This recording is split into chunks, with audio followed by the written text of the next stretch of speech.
Kunyari, pangit ang sulat mo. Di ba? Wow. Hindi mo na kailangang ayusin. Guwapo. Oh, di ba? Ang galing ha, kahit ako na.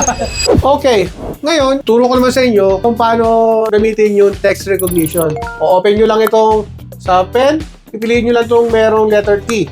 Okay? Palitan ng kulay. Kunyari, pangit ang sulat mo.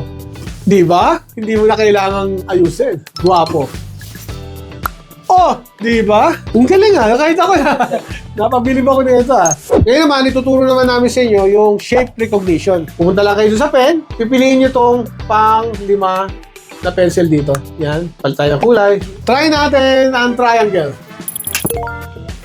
Pati yung guhit sa dulo na mali, nakakuha. Square. Oh, di ba? Perfect. Natin kung kaya niya. Bilog. Balita bilog. Oh, di ba? Star. Kaya.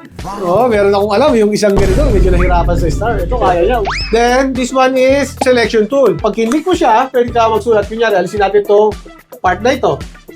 Pwede mo na siyang i-alis. Pwede mo rin siyang burahin. Di ba? Okay, undo natin. Pwede siyang palitan ng kulay. Di ba? Perfect siyang gamitin para sa schools, mga meetings, sa mga offices, sa mga coaches and trainers, sa mga presentation. Kaya, ano pa pang hinihintay nyo? Tara na. Para po sa mga gusto mag-order ng Huawei Idea Hub, mag-message po kayo sa Leontech FB page or drop by lang po kayo sa aming store dito po sa Leontech. Located po kami sa Barangay Tungtong Manga, San Jose del Monte, Bulacan. Maraming salamat.